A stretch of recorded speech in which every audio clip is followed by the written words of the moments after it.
ജീവജലത്തിൻ അരുവിയായി കവിഞ്ഞൊഴുകണമേ, ജീവജലത്തിൽ പാടിക്കൊണ്ടൊഴുകണമേ, സ്നേഹാഗ്നിജ്വാലയായി എന്നിൽ കത്തിപ്പടരണമേ. എല്ലാവരും എഴുന്നേറ്റുകൊണ്ട് ശബ്ദമുയർത്തി കൈകളടിച്ച് പാടിക്കൊണ്ട് ജീവജലത്തിൽ അരുവിയായി കവിഞ്ഞൊഴുകണമേ, ജീവജലത്തിൽ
എന്നതിനേക്കാൾ ഉപരി വിശ്വാസത്തിൽ വളർത്തുന്നതിന് വേണ്ടിയാണ്.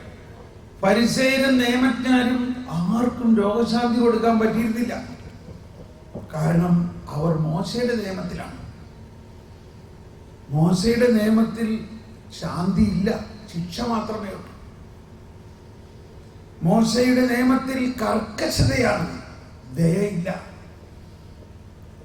ഒരു യജമാനൻ രാജപദവി സ്വീകരിക്കാൻ പോകുമ്പോൾ തന്റെ പൗരന്മാരെ വിളിച്ച് ഓരോരുത്തർക്കും ഒരു സ്വർണ്ണ നാണയം കൊടുത്തു. ലൂക്കായുടെ സുവിശേഷം 19-ാം അധ്യായത്തിലാണ്. അവസാനം യജമാനൻ തിരിച്ചു വന്നപ്പോൾ ഓരോരുത്തരായിട്ട് മടങ്ങി വന്നു പറഞ്ഞു, കർത്താവ്, യജമാനൻ, ഇതാ അങ്ങ് നൽകിയ ഒരു സ്വർണ്ണ നാണയം ഞാൻ 10 ആക്കിയിരിക്കുന്നു. ഉടനെ യജമാനൻ പറഞ്ഞു, നല്ല ഭൃത്യ, വിശ്വസ്തനും ആയ ഭൃത്യ, നിന്നെ ഞാൻ 10 നഗരങ്ങളുടെ ഏൽപ്പിക്കുന്നു. ഒരു ചെറിയ കാര്യത്തിൽ വിശ്വസ്തരായ നിന്നെ ഞാൻ വലിയ കാര്യം ഏൽപ്പിക്കുന്നു. 5 നാണയം ഒരുവൻ ഞാൻ 5 ആക്കി മാറ്റിയിരിക്കുന്നു.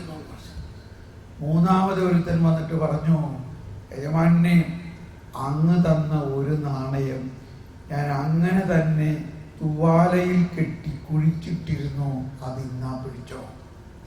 കാരണം ഇതാണ് ആ ഉപമയിലെ പ്രധാന ഘടകം. ലൂക്കയുടെ 19-ാം അധ്യായം മുഴുവനും ദൈവത്തിന്റെ കരുണാർദ്രമായ സ്നേഹത്തിൽ സക്കേവൂസിന്റെ ഭവനത്തിൽ വരുന്നതെല്ലാം കഴിഞ്ഞിട്ടാണ് പറയുന്നത്. ആ ഒരു മനുഷ്യൻ പറഞ്ഞതാണ്, എനിക്കറിയാമായിരുന്നു നീ ഒരു കർക്കശക്കാരനാണ്. നീ വെക്കാത്തിടത്ത് എടുക്കുന്നവനും വിതയ്ക്കാത്തിടത്ത് കൊയ്യുന്നവനുമാണെന്ന് എനിക്കറിയാമായിരുന്നു. അതുകൊണ്ട് ഞാനിത് കുഴിച്ചിട്ടു. സ്നേഹമുള്ളവരെ, ഒന്ന് ആത്മാർത്ഥമായിട്ടൊന്ന് ചിന്തിച്ചോ.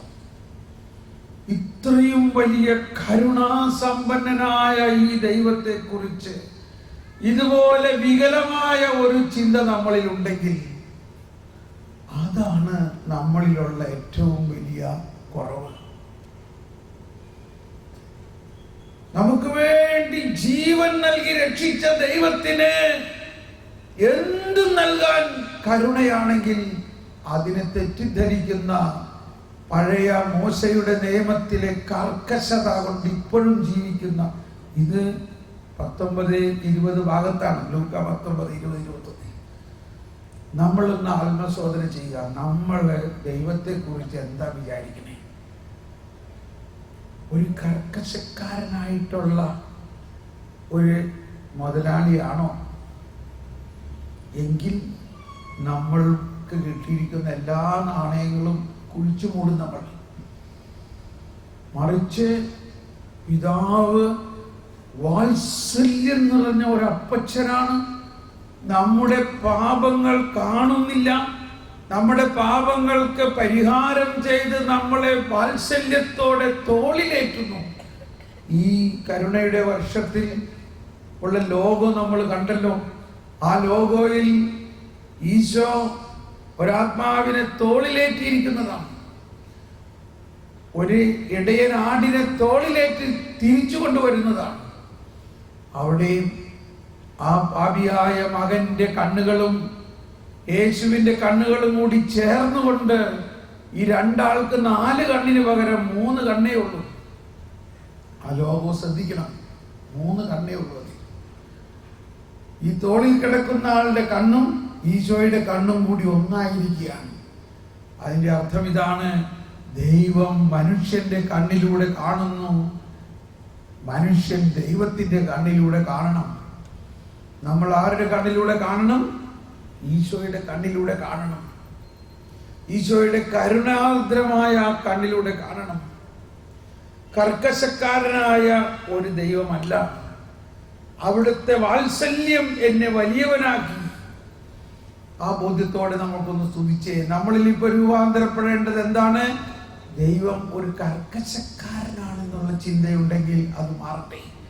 അതിനെ ഒന്ന് സമർപ്പിച്ചുകൊണ്ട് നമുക്കൊന്ന് പ്രാർത്ഥിക്കാം. ദൈവത്തിന്റെ കരുണ, കർത്താവ് കരുണ മാത്രമാണ്, കർത്താവ് സ്നേഹം മാത്രമാണ്, കർത്താവ് ഒരിക്കലും ശിക്ഷിക്കാത്ത കർത്താവ് കരുണ മാത്രമാണെന്നുള്ള ബോധ്യത്തിൽ നമുക്കൊന്ന് സ്തുതിക്കാം. യേശുവേ നന്ദി, യേശുവേ നന്ദി, യേശുവേ നന്ദി കർത്താവേ, ആ ബോധ്യം എനിക്ക് നൽകണമേ. Price the Lord. ഇപ്പോ ചിലർക്കുള്ള ഒരു ചിന്ത ഇതാണ്, സ്വാഭാവികമായിട്ടുണ്ടാകാവുന്ന ചിന്ത, അപ്പൊ ശിക്ഷ ഇല്ലെന്നോ, അപ്പൊ പിന്നെ നരകമുണ്ട്. എന്താണ് നരകം എന്ന് പറഞ്ഞാൽ? ദൈവം ആരെയും ശിക്ഷിക്കുന്നില്ല. ഇത്രയും വലിയ ഈ കരുണയാണെങ്കിലും ഈ കരുണയെ തിരസ്കരിക്കുന്നവർ, ദൈവമല്ല അവരെ ശിക്ഷിക്കുന്നത്, അവർ ആ കരുണയെ തിരസ്കരിച്ചുകൊണ്ട് മാരകമായ പാപത്തിൽ തന്നെ തുടരുകയും അനുതപിക്കാതെ മരിക്കുകയും ചെയ്യുന്നവർക്കുള്ളതാണ് ഈ നരകം. അത് ദൈവം ശിക്ഷിക്കുന്നതല്ല, അവർ തന്നെ അവരെ ശിക്ഷിക്കുകയാണ്. അതാണ് ഈശോ തന്നെ പറയുന്നത്, ദൈവം ലോകത്തെ ഇത്രമാത്രം സ്നേഹിച്ചു, തന്റെ ഏകജാതനെ നൽകാൻ തക്ക വിധം സ്നേഹിച്ചു. ലോകത്തെ ശിക്ഷയ്ക്ക് വിധിക്കാനല്ല, അവൻ വഴി ലോകം രക്ഷപ്പെടാനാണ്. എന്നാൽ ഇത്രയും വലിയ ഈ കരുണയെ തിരസ്കരിക്കുന്ന അവൻ ആരെങ്കിലും ഉണ്ടെങ്കിൽ അവർ അപ്പോൾ തന്നെ ശിക്ഷിക്കപ്പെട്ട് കഴിഞ്ഞിരിക്കുന്നു. പക്ഷെ നമുക്കറിയില്ല ആരാണ് അങ്ങനെ തിരസ്കരിക്കുന്നത്. അതാണ് നമ്മൾ നേരത്തെ കണ്ടത്. ഒരു വിശ്വാസി, ഒരു സ്നാനം സ്വീകരിച്ച ഒരാൾക്ക് അങ്ങനെ ഒരു തിരസ്കരണം ഉണ്ടായിട്ടുണ്ടെങ്കിൽ തന്നെ അതിൽ നിന്നും അവനെ രക്ഷിക്കാൻ കർത്താവിന്റെ കരുണയ്ക്ക് വേണ്ടി നമ്മൾ യാചിക്കുന്നു, പ്രാർത്ഥിക്കുന്നു. അന്ത്യനിമിഷത്തിലെങ്കിലും അവൻ അതിൽ നിന്ന് മാറുമെന്നതാണ് നമ്മുടെ വിശ്വാസം. എന്ത് കാരണവശാലും കർത്താവ് നമ്മളെ തോളിലേറ്റി സ്വർഗത്തിലേക്ക് കൊണ്ടുപോകും. അതാണ് ഈശോ പറഞ്ഞത്, ഞാൻ പോയി നിങ്ങൾക്കൊരു സ്ഥലമൊരുക്കി. യോഹന്നാൻ 14:1-2-3 ഞാൻ വീണ്ടും വന്ന് ഞാൻ ആയിരിക്കുന്നിടത്ത് നിങ്ങളും ആയിരിക്കുന്നതിന് വേണ്ടി ഞാൻ നിങ്ങളെയും കൂട്ടിക്കൊണ്ടുപോകും. Price the Lord. നമ്മൾ രോഗശാന്തിക്ക് വേണ്ടി പ്രാർത്ഥിക്കാൻ പോവുകയാണ്. ഈശോ രോഗശാന്തി ശുശ്രൂഷ നടത്തി. ഫരിസേയരും നിയമജ്ഞരും അവിടെയും പിറുപിറുത്തുകൊണ്ടിരുന്നു. ഫരിസേയരും നിയമജ്ഞരും പറഞ്ഞു, ഇവൻ പിശാചിന്റെ തലവനെ കൊണ്ടാണ് പിശാചിനെ ഒഴിപ്പിക്കുന്നത്. അപ്പോഴാണ് ഈശോ പറഞ്ഞത്, മനുഷ്യപുത്രനെതിരായി ചെയ്യുന്ന എല്ലാ പാപങ്ങളും ക്ഷമിക്കാം, എന്നാൽ പരിശുദ്ധാത്മാവിനെതിരായി ചെയ്യുന്ന പാപങ്ങൾ ക്ഷമിക്കപ്പെടില്ല. അപ്പൊ എന്താണ് ഈ പരിശുദ്ധാത്മാവിനെതിരായ പാപം എന്ന് പറയുന്നത്? കർത്താവിന്റെ ഈ കരുണയും രക്ഷയെയും തിരസ്കരിക്കുന്ന അവസ്ഥയാണ്. അതും ഫരിസേയ മനോഭാവമാണ്. ഫരിസേയരാരും ഒരു രോഗശാന്തി നടത്തിയില്ല. എന്നാൽ ഈശോ പറയുന്നത് എന്താ? എല്ലാ വിശ്വാസികൾക്കും ഈ രോഗശാന്തി വരമുണ്ട്. എല്ലാ വിശ്വാസികൾക്കും, ഇവിടെ ഇരിക്കുന്ന എല്ലാവർക്കും ഈ വരമുണ്ട്. കാരണം കർത്താവായ യേശുവിന്റെ ആത്മാവിൽ ഇതെല്ലാം ഉണ്ട്. വിശ്വാസികൾക്ക് ഈ അടയാളം ഉണ്ടാകും. അവർ എന്റെ നാമത്തിൽ പിശാചുക്കളെ ബഹിഷ്കരിക്കും, സർപ്പങ്ങളെ കയ്യിലെടുക്കും, രോഗികളുടെ മേൽ കൈവയ്ക്കുമ്പോൾ രോഗികൾ സുഖപ്പെടും. നിങ്ങളിത് വിശ്വസിക്കുന്നുവോ? വിശ്വസിക്കുന്നുവോ? വിശ്വസിക്കുന്നുവോ? ഇതിനെ ഇപ്പൊ നമുക്കതൊന്ന് കാണാം. നമ്മുടെ കൺമുമ്പിൽ വെച്ച് ഒരു രോഗിയുടെ മേൽ കൈവച്ച് ഞാൻ പ്രാർത്ഥിക്കുമ്പോൾ ആ രോഗം, ആ വേദന മാറുന്നത് നമ്മളിപ്പോ കാണും. അങ്ങനെ നമ്മൾ കാണുമ്പോൾ നമ്മുടെ വിശ്വാസം അതിശക്തിയായി വളരും. അതിനുവേണ്ടിയാണ് ഈശോ ഈ രോഗശാന്തി ശുശ്രൂഷകളിൽ നടത്തുന്നത്. ഈശോ രോഗശാന്തി ശുശ്രൂഷകൾ നടത്തിയപ്പോൾ ഉടനെ അവസാനം പറയുന്നതെല്ലാം നിങ്ങളുടെ വിശ്വാസം നിന്നെ സുഖപ്പെടുത്തുന്ന. ഇപ്പോൾ ഇവിടെ കൂടിയിരിക്കുന്നവരിൽ ശരീരത്തിൽ ശക്തമായ വേദന, അതായത് നടുവേദനയോ തോളിൽ വേദനയോ തലവേദനയോ ഇങ്ങനെ എന്തെങ്കിലും ശക്തമായ വേദനയുള്ള 1-2 പേർ മുന്നോട്ട് വരിക. ഇവിടെ സ്റ്റേജിലേക്ക് കയറി വരിക. ഇവിടെ ഈശോയുടെ മുമ്പിൽ വെച്ച് നിങ്ങളുടെ മേൽ കൈവച്ച് പ്രാർത്ഥിക്കാൻ പോവുകയാണ്. വരും. ഇപ്പോ നിങ്ങളിൽ ആർക്കെങ്കിലും ശരീരത്തിൽ ശക്തമായ വേദനയുള്ള 1-2 പേർ വരിക.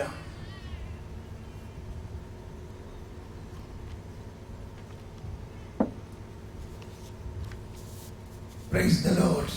മറ്റുള്ളവരെല്ലാം ഇരിക്കാം. നിങ്ങൾ ഇരിക്കുമ്പോൾ നിങ്ങൾ വിശ്വാസത്തോടെ പ്രാർത്ഥിക്കുക. കർത്താവിന്റെ അത്ഭുതകരമായ ശക്തി നമ്മളിപ്പോൾ ദർശിക്കാൻ പോവുകയാണ്. നിങ്ങൾ വിശ്വസിക്കുന്നുവോ? എന്താ പേര്? മനീഷ്. മനീഷിന് എവിടെ വേദന? കാലിന്റെ എവിടെ? ഇവിടെ ഇപ്പൊ വേദനയുണ്ട് അല്ലേ?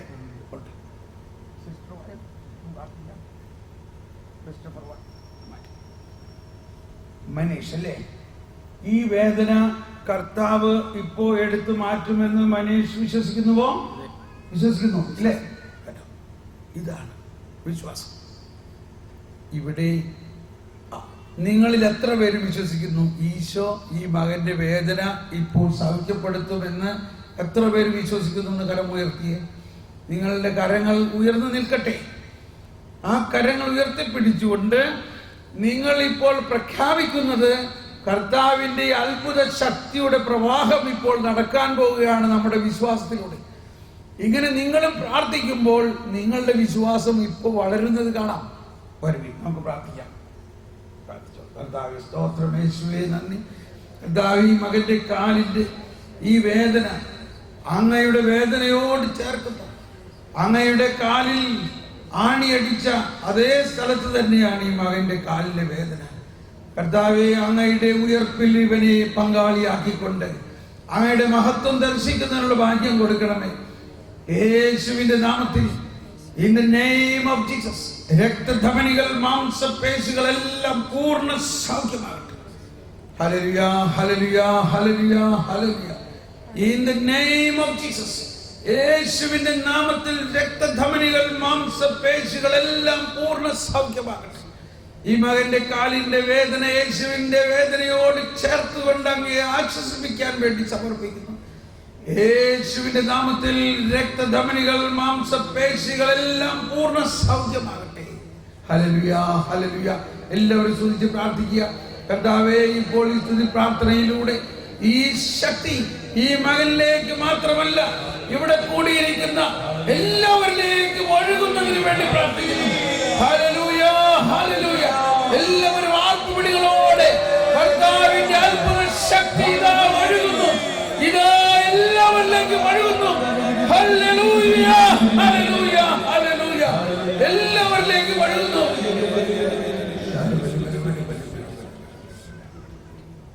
Thank you Jesus. Price the Lord. ഇനി ഒന്ന് നോക്കിയേ.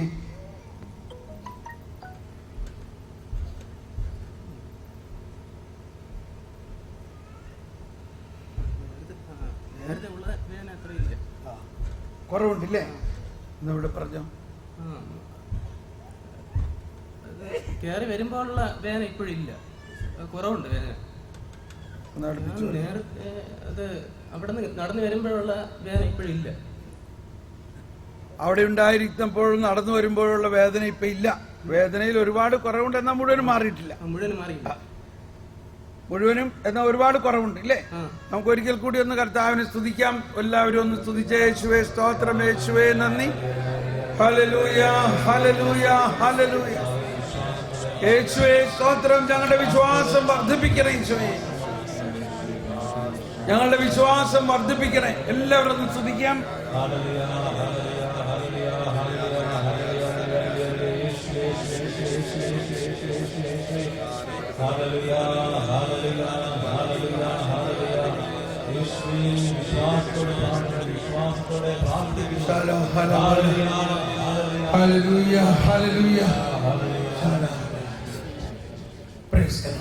ഇപ്പൊ നോക്കി,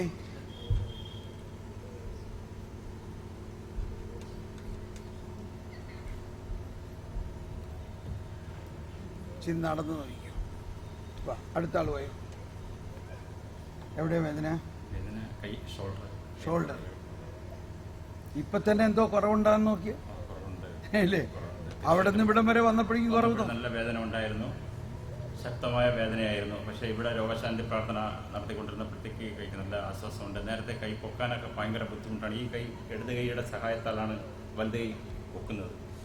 കൈ അടിക്കാനും വളരെ ബുദ്ധിമുട്ടാണ്. ഈ നിമിഷം ഇവിടെ പ്രാർത്ഥനാ സമയം കർത്താവിനെ തൊട്ടു സൗഖ്യപ്പെടുത്തി. കൈയടിച്ച് കർത്താവെ നന്ദി പറയാം. ഒരിക്കൽ കൂടി പ്രാർത്ഥിക്കാം. വായോ മോൻ പ്രാർത്ഥിച്ചോ, ചേട്ടന് വേണ്ടി ഇവിടെ വെച്ച് പ്രാർത്ഥിക്കാം. സിസ്റ്റർ പ്രാർത്ഥിച്ചോ, വരുമേ. നമുക്ക് എല്ലാവർക്കും കരമുയർത്തി പ്രാർത്ഥിക്കാം. ഇപ്പോ ഇവിടെ മനീഷിന് വേണ്ടി പ്രാർത്ഥിച്ചപ്പോൾ ഈ സഹോദരന്റെ വേദന മാറുന്ന പോലെ നിങ്ങളിൽ ഒരുപാട് പേർക്ക് കർത്താവിന്റെ സ്പർശനം കിട്ടിയിട്ടുണ്ട്. ഇപ്പോൾ ഒരിക്കൽ കൂടി ആ പൂർണ്ണ ബോധ്യത്തോടു കൂടി നിങ്ങൾ വിശ്വാസത്തോടെ പ്രാർത്ഥിക്കുമ്പോൾ ഈ മകന് വേണ്ടി പ്രാർത്ഥിക്കുന്നതോടൊപ്പം തന്നെ കർത്താവിന്റെ ശക്തി മകനിലേക്ക് ഒഴുകുന്നതോടൊപ്പം നിങ്ങൾ എല്ലാവരിലേക്കും ഒഴുകാൻ വേണ്ടി കൂടിയാണ് ഈ പ്രാർത്ഥന. എല്ലാവരും ശബ്ദമുയർത്തി കർത്താവേ മകന്റെ ഈ വേദന പൂർണ്ണമായിട്ട് സൗഖ്യപ്പെടുത്തണേ. In the name of Jesus. Hallelujah, hallelujah, hallelujah. കർത്താവായ യേശുവിന്റെ നാമത്തിൽ ഈ വേദന പൂർണ്ണമായി സൗഖ്യപ്പെടട്ടെ. Hallelujah, hallelujah.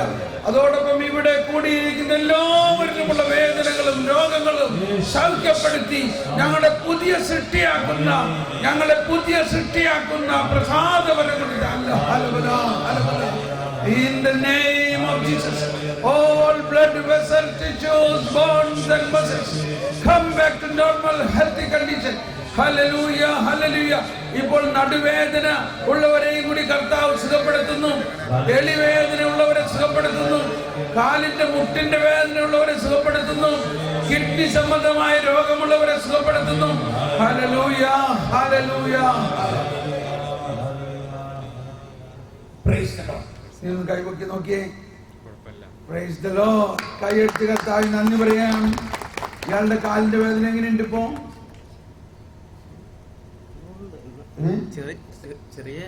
ചെറിയൊരു വേദനയുണ്ട്, പക്ഷെ ഒരുപാട് കുറവുണ്ട്. ബാക്കിയുള്ളത് മാറിക്കോളും. വരുവിൻ, നമുക്ക് എഴുന്നേറ്റ് നിന്ന് കൈയടിച്ച് കർത്താവിനെ മഹത്വപ്പെടുത്തിക്കൊണ്ട് ഈശോയുടെ ആശീർവാദത്തിനായിട്ട് നമുക്ക് തയ്യാറാകാം. ഹല്ലേലൂയ. അല്ലെങ്കിൽ മുട്ടുകുത്തി ആശീർവാദം സ്വീകരിക്കുക. നമ്മൾ എല്ലാവരും മുട്ടുകുത്തി ഈശോയെ ആരാധിച്ചുകൊണ്ട് പരിശുദ്ധ പരമദിവ്യ കാരുണ്യത്തിന് നമ്മളിവിടെ ഈശോനെ ഇങ്ങനെ ഉയർത്തി ആശീർവദിക്കുന്നില്ല. ഈശോ അവിടെ ഇരുന്നുകൊണ്ട് നമ്മളെല്ലാവരെയും ആശീർവദിക്കുകയാണ്, അനുഗ്രഹിക്കുകയാണ്. ഒരിക്കൽ കൂടി പരിശുദ്ധ പരമദിവ്യ കാരുണ്യത്തിന്, പരിശുദ്ധ പരമദിവ്യ കാരുണ്യത്തിന്. Praise the Lord. നമുക്ക് കർത്താവിനെ വാഴ്ത്തി സ്തുതിച്ച് പാടാം. ദൈവത്തെ വാഴ്ത്തരുമേ.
Allah